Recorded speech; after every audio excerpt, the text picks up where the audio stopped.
Bonjour à tous, bon retour sur ma chaîne ou bienvenue selon votre cas. Donc nous sommes arrivés à la 4e vidéo sur la préparation du stage en psychiatrie. Et dans cette vidéo, je vais aborder des moments clés en psychiatrie que sont le repas, la toilette, le coucher, mais aussi l'isolement thérapeutique par exemple. Alors on va commencer par le repas. Le repas qui est un moment d'observation, d'assistance et d'accompagnement. Ça peut être aussi un moment thérapeutique. Et puis il y a le repas qui est pris isolément avec une assistance et un accompagnement soutenu. Donc le repas est effectivement un moment d'observation puisqu'on va observer d'une part la capacité du patient à s'insérer au groupe de sa table. On va voir sa manière de s'installer à table, la possibilité qu'il a de respecter un ordre de service, ses rapports avec le voisinage, à quelle vitesse il mange, est-ce qu'il mange très très vite, est-ce qu'il se remplit, ou au contraire, est-ce qu'il est très très lent ou qu'il repousse la nourriture. On va observer donc la réticence ou la méfiance ou le refus même systématique de toute nourriture. Et puis on va observer aussi la propreté, le maniérisme au contraire, son complet relâchement, il a complètement perdu donc les nécessités sociales. C'est aussi bien sûr un moment d'assistance. Alors à partir d'une observation discrète, un infirmier identifie ce besoin d'aide au repas et cette aide elle est souvent indirecte car elle n'est pas forcément formulée. En tout cas, elle doit être apportée de façon adaptée et respectueuse. Et puis, c'est un moment d'accompagnement, puisque c'est un moment où on peut rassurer le patient. Par exemple, le patient dépressif a souvent besoin d'être invité et rassuré, parfois même avec insistance pour passer à table. Et selon la nature des troubles, il faut parfois convaincre de la qualité des aliments, de leur fraîcheur, de leur provenance, si vous avez affaire à un patient qui est plutôt paranoïaque. À l'opposé, certains patients vont nécessiter une attitude de retenue. Il s'agit de l'abondance, du rythme, de l'heure ou de l'ordre des mets. Le moment du repas est aussi un moment où on va donner des repères. Déjà, on va informer le patient des horaires de repas, des lieux où ils se prennent. Et puis, on va l'accompagner au début, même voir en permanence s'il est désorienté. On va accompagner cette personne donc à la salle à manger. Et puis, moment d'accompagnement parce qu'il faut rendre ce repas agréable tout en respectant les régimes alimentaires prescrits et les règles exigées par la culture du patient. On va veiller à la qualité du lieu, l'éclairage, la décoration, la propreté de la salle à manger, afin d'en faire un lieu agréable. Souvent, on favorise des petites tables qui donnent une note d'intimité, qui facilitent les échanges. C'est ce qui est recherché en cas de nécessité, c'est de placer les patients en fonction de leur affinité. L'infirmier y veille généralement. Et puis, on va présenter les plats de façon rythmée, éviter les plateaux préparés. Parce que les plateaux tout préparés rendent difficile la surveillance des comportements alimentaires pathologiques. Le repas peut être aussi un moment thérapeutique. Le repas thérapeutique relève d'une prescription médicale et il s'inscrit dans une démarche thérapeutique précise. Et en mangeant en même temps que le patient, l'infirmier majore l'intensité relationnelle dans sa fonction d'accompagnement. Quant au repas pris isolément, avec une assistance d'accompagnement soutenu, le patient prend son repas isolément dans sa chambre en cas d'agitation, de sédation importante ou lorsqu'il est perfusé. En effet, les repas pris en collectivité peuvent augmenter l'agitation chez un patient qui a tendance à l'être. Les traitements peuvent exposer la personne à un risque de fausse route s'il est très sédaté. Et puis les perfusions donc diminuent l'autonomie. Alors le coucher, c'est un autre temps fort de l'hospitalisation en psychiatrie.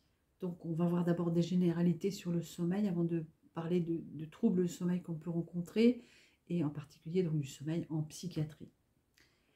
Donc le sommeil se définit comme un état périodique réparatoire qui est nécessaire et qui est caractérisé par une interruption temporaire de la vie de relation. Et la vie de relation, c'est ce qui nous intéresse au premier chef en psychiatrie. Et c'est également donc une altération de la conscience ou une inconscience partielle à laquelle on peut mettre fin par une stimulation, c'est-à-dire par le biais d'un réveil ou simplement poser la main pour réveiller le patient. C'est ça la stimulation.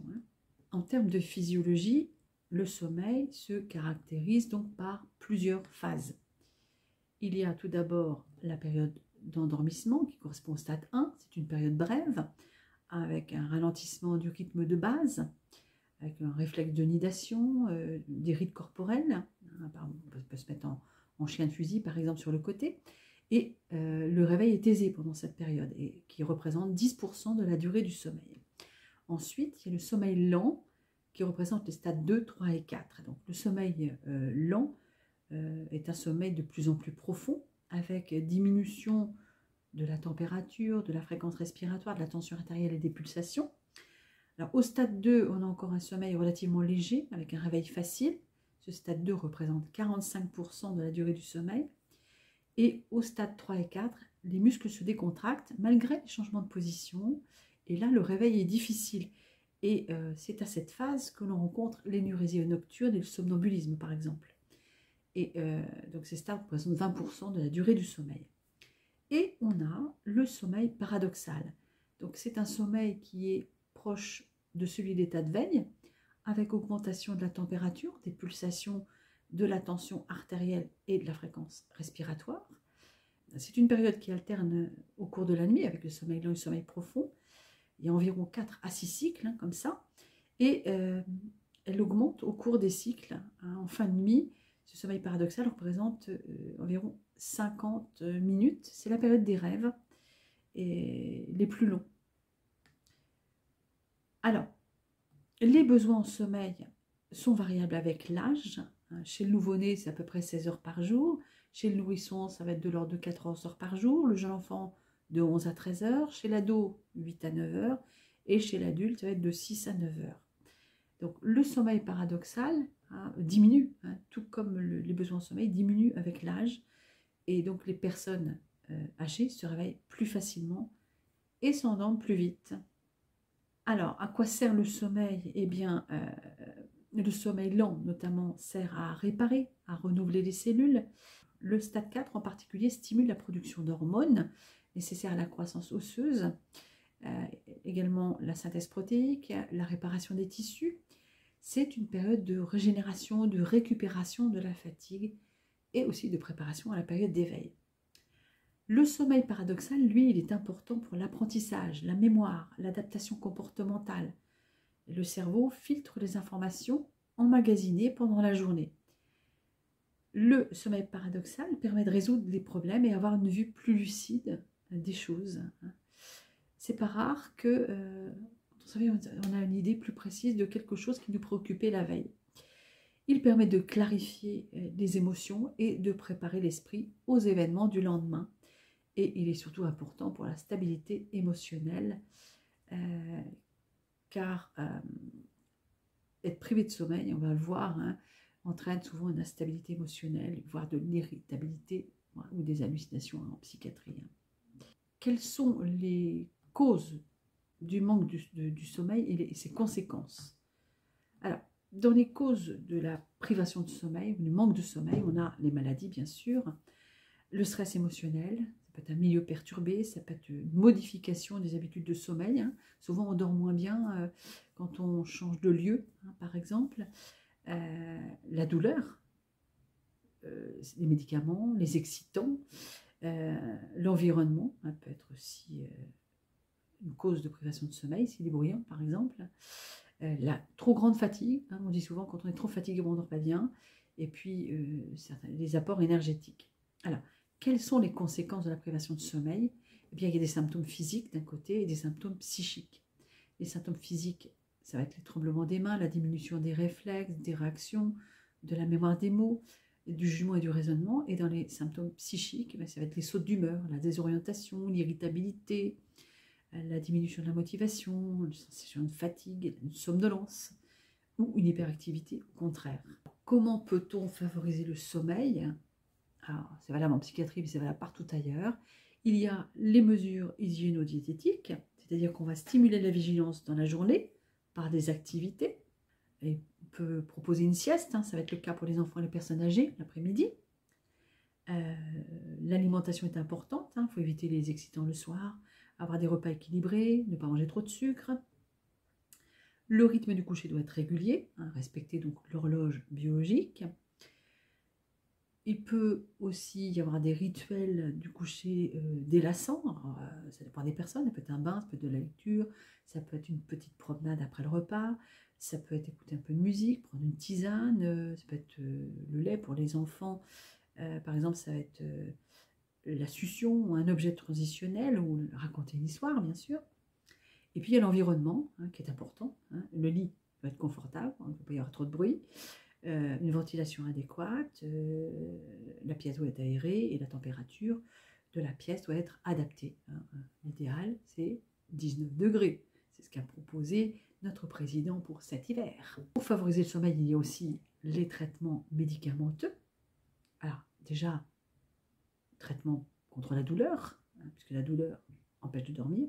Et puis, il y a tous les traitements donc hypnotiques pour favoriser le sommeil, donc des traitements sur prescription médicale, traitement qui doit normalement être provisoire et avec un arrêt progressif selon les types de traitements, parce qu'il peut y avoir un risque de sevrage marqué par une confusion ou des crises convulsives ou des tremblements. Et il faut aussi être vigilant quand il y a une prise hypnotique, à prévenir le risque de chute si le patient se lève la nuit. Quels sont les troubles du sommeil que l'on peut rencontrer? Il y en a pas mal. Alors, il y a la narcolepsie. La narcolepsie, ça consiste en des accès involontaires et soudains de sommeil. Un sommeil qui dure environ 15 minutes. Et la personne passe directement en sommeil paradoxal. Alors, elle est provoquée par des circonstances généralement agréables. Ça peut être la suite d'une plaisanterie ou une partie de cartes. Mais cela peut se révéler dangereux au volant, par exemple. Ou si on conduit une machine aussi, par exemple, mais aussi lors d'un bain, parce qu'on peut très bien se noyer dans une baignoire. Les plus connus, ce sont les insomnies. Donc l'insomnie représente environ 45% des troubles du sommeil. Donc elle se définit comme une incapacité chronique d'obtenir la quantité ou la qualité de sommeil nécessaire à l'accomplissement des activités quotidiennes. Alors elle peut être occasionnelle, liée à des changements dans la vie professionnelle ou la vie familiale, suite à un deuil, des préoccupations, des soucis, ou lié à une maladie, à certains traitements, comme les extraits thyroïdiens ou les corticoïdes. C'est pour ça qu'il ne faut pas donner des corticoïdes le soir. Et cette insomnie peut également être chronique, et là c'est essentiellement dû à des causes psychologiques. Généralement on a une difficulté à trouver le sommeil quand il y a de l'anxiété ou quand on est dépressif. La dépression s'accompagne de réveils hâtifs. Autre trouble du sommeil, c'est l'apnée du sommeil. C'est un arrêt momentané de la respiration durant le sommeil. Alors elle peut être centrale, liée à un blocage de la commande neurovégétative du centre respiratoire qui est situé dans le bulbe rachidien. Et là, dans ce cas-là, il n'y a pas de traitement malheureusement. Ou elle peut être obstructive, c'est la plus connue. L'obstruction des voies respiratoires supérieures entraîne un arrêt respiratoire nasal durant une trentaine de secondes. Et elle touche surtout les hommes dont la masse s'est accrue récemment. Donc les personnes, par exemple, obèses, souffrent généralement d'apnée du sommeil. Et généralement, ces personnes ronflent la nuit et se plaignent de somnolence diurne.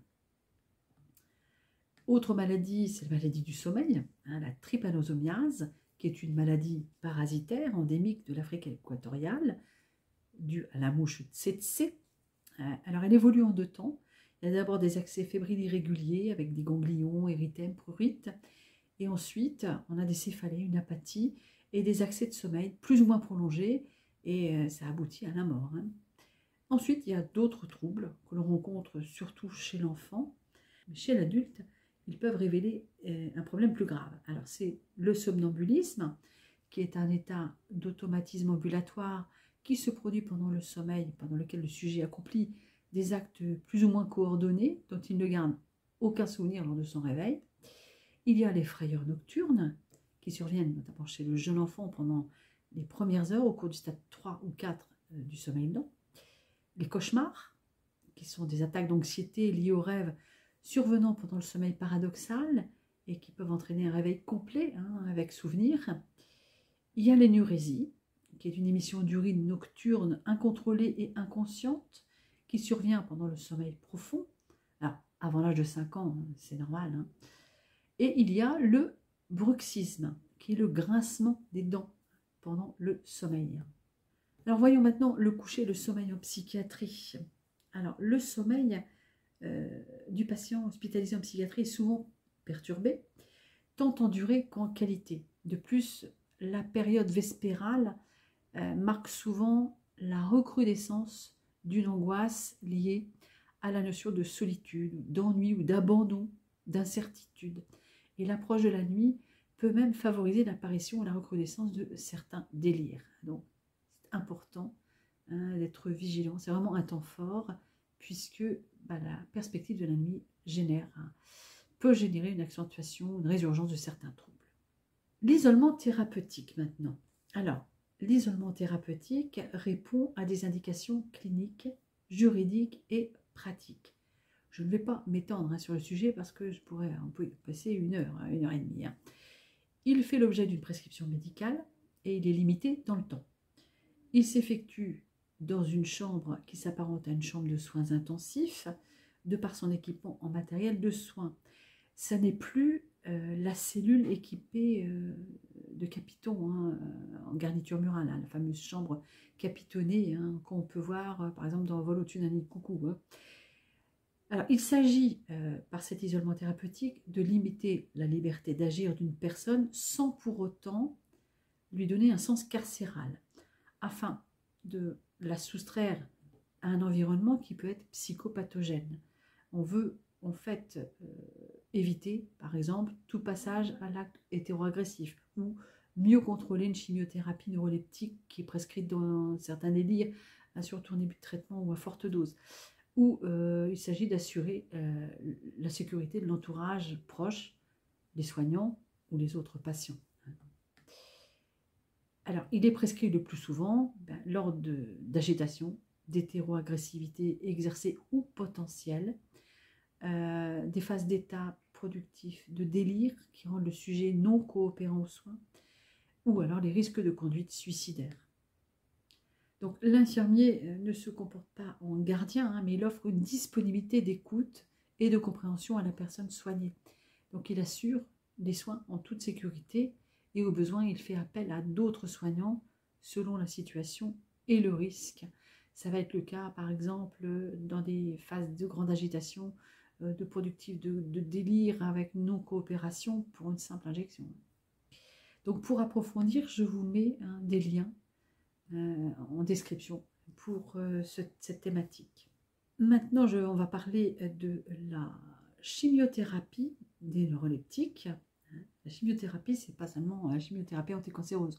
On parle de chimiothérapie quand c'est un traitement médicamenteux. Donc là, on va parler des neuroleptiques, donc avec leur définition, indication, contre-indication, etc. Les neuroleptiques, c'est une classe particulière de psychotropes qui agit sur l'excitation psychomotrice et certains symptômes psychotiques, notamment les hallucinations et les délires.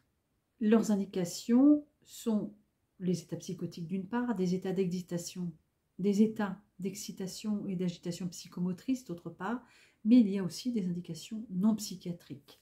Donc, dans l'état psychotique, on retrouve les psychoses délirantes aiguës, comme la bouffée délirante, les psychoses réactionnelles, qui sont de courte durée, des psychoses toxiques, ou des moments féconds ou des réactivations délirantes de schizophrénie, des mélancolies délirantes ou des manies délirantes, ou des confusions délirantes. Il y a également les psychoses chroniques, comme la schizophrénie et des délires chroniques. Et du côté des états d'excitation et d'agitation psychomotrice, on retrouve les états maniaques et les confusions agitées, les états d'agitation anxieuse majeure et les troubles du caractère et du comportement qui sont mal contrôlés par les mesures psychologiques et les anxiolytiques, comme les états démentiels, par exemple, et les troubles de la personnalité. Et dans les indications non psychiatriques, on va avoir des indications neurologiques, comme la maladie de Gilles de la Tourette, les tics, les chorées. On a des indications gastro-entérologiques comme les hoquets rebelles, des nausées, vomissements, et là on les retrouve notamment dans les chimiothérapies anticancéreuses. Et puis également, donc, autre indication, c'est l'anesthésie générale. Ils sont contre-indiqués dans les myasthénies, la maladie de Parkinson, le glaucome à angle fermé non traité et avec les antécédents d'aplasie médulaire. Enfin, ce sont des contre-indications relatives, hein, notamment en ce qui concerne la maladie de Parkinson par exemple. Ça peut être relatif. Et les interactions médicamenteuses, il faut bien l'avoir en tête là, c'est qu'ils potentialisent les antihypertenseurs, ils potentialisent des effets anticholinergiques des parkinsoniens de synthèse et les antidépresseurs tricycliques. Et ils potentialisent des effets sédatifs des anxiolytiques. Donc ça, il faut bien l'avoir en tête.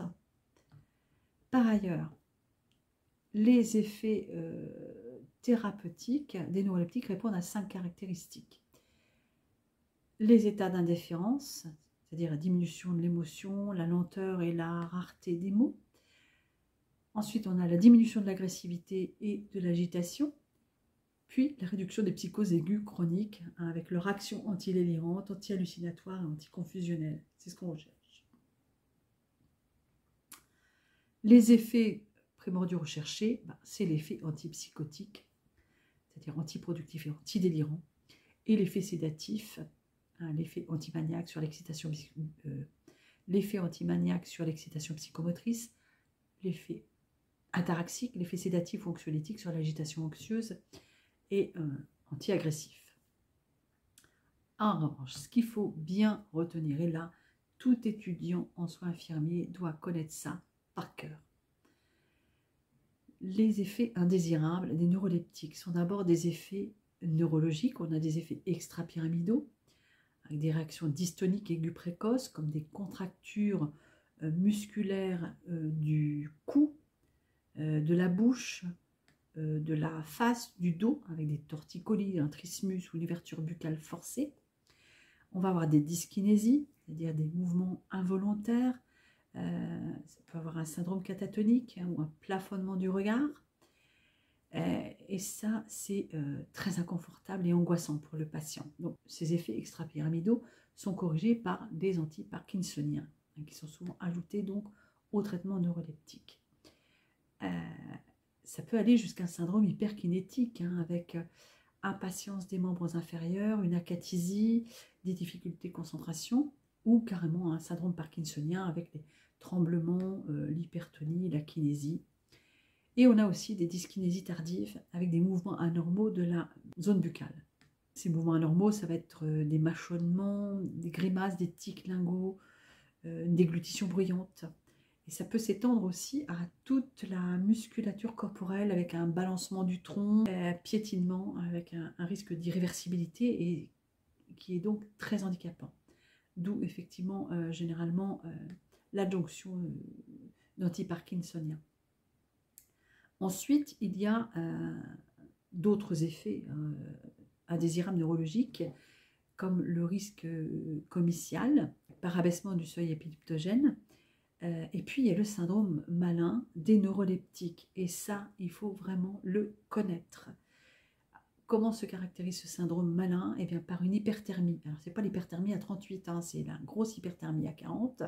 Une rigidité musculaire intense avec rhabdomyolyse, aiguë et élévation des CPK. Des troubles de la conscience, un choc cardio-respiratoire, une insuffisance rénale aiguë. Et le traitement va relever de la réanimation. Ça peut être rapidement fatal. Ensuite, nous avons donc des effets indésirables psychiatriques comme des états confusionnels, des états dépressifs ou des états d'indifférence et de passivité avec des intérêts intellectuels, un retrait social et une réduction des activités. Mais ce ne sont pas les seuls effets indésirables, il y a aussi des effets cardiovasculaires comme l'hypotension orthostatique ou des troubles du rythme. Et c'est pour cela que lorsqu'on fait des injections retard aux patients schizophrènes, par exemple en hôpital de jour ou en CMP, on vérifie toujours la température par rapport au syndrome malin, mais aussi la tension artérielle. Il y a également des effets endocrino-métaboliques et hypothalamiques, avec par exemple une prise de poids par augmentation de l'appétit, gynécomastie, galactorée, la baisse de la libido, l'impuissance et l'anorgasmie. Alors, Il faut faire attention à ces effets-là parce qu'ils sont souvent une source de rupture de traitement chez les hommes en particulier. Autre effet indésirable, ce sont les effets indésirables anticholinergiques périphériques avec la sécheresse buccale et cutanée. Alors, cette sécheresse buccale, elle favorise les candidoses, les gingivites, les caries. Et la sécheresse cutanée, elle se caractérise par notamment une réduction de la sueur. Et bien sûr, celui-là, bien l'avoir en tête, c'est la constipation.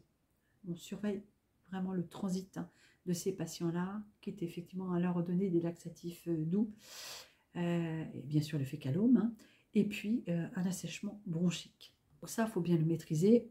Et encore, les accidents allergiques, comme les rages cutanées et la photosensibilisation. La photosensibilisation, il faut y penser l'été. Il faut toujours protéger ces patients, pas qu'ils aillent en plein soleil.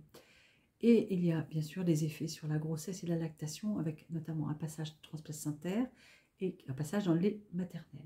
Il existe également des syndromes de sevrage neuroleptique.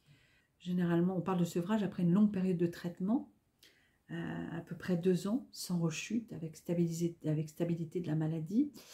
Et il existe donc un risque plus élevé de rechute après un sevrage. Et les symptômes de ce sevrage sont assez nombreux. Alors, il y en a qui régressent rapidement, en 3 semaines. Ce sont les nausées, vomissements, les sueurs, la diarrhée, la nervosité, l'insomnie. Et il y en a d'autres pour lesquels il faudra quelques mois. Ce sont les dyskinésies de sevrage. Voilà, j'en ai terminé donc pour cette vidéo. J'espère qu'elle vous a encore apporté des éléments clés. Et je vous dis à bientôt pour la 5e et dernière vidéo de cette préparation au stage de psychiatrie. À bientôt.